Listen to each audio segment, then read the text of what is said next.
DCGI यानी drug controller general of India ने 2 vaccine के इमरजेंसी इस्तेमाल की अनुमति दे दी है, सीरम इंस्टीट्यूट की कोविशील्ड और भारत बायोटेक की Covaxin. Drug controller general of India के निदेशक वीजी सोमानी ने कहा कि central drug standard control organisation की सब्जेक्ट एक्सपर्ट कमेटी ने 1 जनवरी को कोविशील्ड और 2 जनवरी को कोवैक्सिन के इमरजेंसी इस्तेमाल की अनुमति देने की सिफारिश की थी। इस कमेटी में डॉक्टर और वैज्ञानिक शामिल थे। DCGI के फैसले के बाद अब देश की जनता को ये टीके लगाए जा सकेंगे। DCGI के निदेशक वीजी सोमानी ने प्रेस कॉन्फ्रेंस में कहा कि दोनों वैक्सीन पूरी तरह से सुरक्षित हैं और इनका इस्तेमाल इमरजेंसी की स्थिति में किया जा सकेगा। जानकारी के मुताबिक इंजेक्शन के रूप में 2 डोज मरीजों को दी जाएगी। इन वैक्सीन को 2 डिग्री से लेकर 8 डिग्री तक के तापमान में सुरक्षित रखा जा सकेगा। अब सरकार और कंपनियों के बीच एक करार साइन होगा, जिसके बाद केंद्र सरकार वैक्सीन खरीदकर राज्य सरकारों तक पहुंचाएगी। गौरतलब है कि drug controller general of India की अनुमति के बाद ही किसी दवा का सार्वजनिक इस्तेमाल हो सकता है। अनुमति देने से पहले DCGI कई पैमानों पर उस दवाई को आंकता है और संतुष्ट होने के बाद ही दवा के इस्तेमाल की इजाजत देता है। Drug controller general of India के निदेशक वीजी सोमानी ने कहा कि हम कभी भी ऐसा कुछ अप्रूव नहीं करेंगे जिस पर हमें सुरक्षा संबंधी चिंता हो। टीके 110% सुरक्षित हैं। बुखार, दर्द और एलर्जी जैसे कुछ दुष्प्रभाव हर टीके के लिए आम हैं।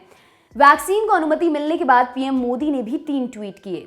पहला, वैश्विक महामारी के खिलाफ भारत की जंग में एक निर्णायक क्षण। सीरम इंडिया और भारत बायोटेक की वैक्सीन को DCGI की मंजूरी से एक स्वस्थ और कोविड मुक्त भारत की मुहिम को बल मिलेगा। इस मुहिम में जी जान से जुटे वैज्ञानिकों, इनोवेटर्स को शुभकामनाएं और देशवासियों को बधाई। दूसरा ट्वीट, ये गर्व की बात है कि जिन 2 वैक्सीन के इमरजेंसी इस्तेमाल को मंजूरी दी गई है वे दोनों मेड इन इंडिया हैं। ये आत्मनिर्भर भारत के सपने को पूरा करने के लिए हमारे वैज्ञानिक समुदाय की इच्छा शक्ति को दर्शाता है। वह आत्मनिर्भर भारत जिसका आधार है सर्वे भवन्तु सुखिनः सर्वे सन्तु निरामया।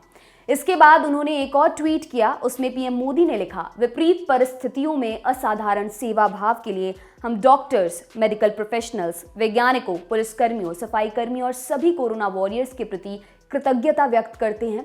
देशवासियों का जीवन बचाने के लिए हम सदा उनके आभारी रहेंगे। कोविशील्ड वैक्सीन डेवलप भले ही विदेश में हुई हो, लेकिन इसका प्रोडक्शन भारत में ही हो रहा है।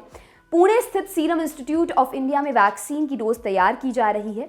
सीरम इंस्टीट्यूट ऑफ इंडिया के CEO आदर पूनावाला ने बताया कि फिलहाल SII में 5000 कोविड डोज पर मिनट तैयार की जा रही है। उनका दावा है कि फरवरी तक ये रफ्तार दोगुनी हो जाएगी। वैक्सीन की एक शीशी में 10 डोज होती हैं। एक आदमी को 2 डोज की जरूरत होती है। इस हिसाब से एक शीशी से 5 लोगों को वैक्सीनेट किया जा सकता है, लेकिन शीशी खुलने के बाद 4 से 5 घंटे में ही इस्तेमाल कर लेना होता है, क्योंकि एक बार खुलने के बाद 4-5 घंटे में वैक्सीन खराब हो सकती है। भारत बायोटेक की कोवैक्सीन के फेज 2 क्लिनिकल ट्रायल के नतीजे 23 दिसंबर को सामने आए थे। ये ट्रायल 380 बच्चों और वयस्कों पर किए गए थे। इस दौरान उन्हें 4 हफ्तों के अंतर पर 2 डोज दी गई थी। रिसर्च में पाया गया था कि वैक्सीन ने एंटीबॉडी बनाई। 3 महीने बाद भी एंटीबॉडी का स्तर अच्छा था।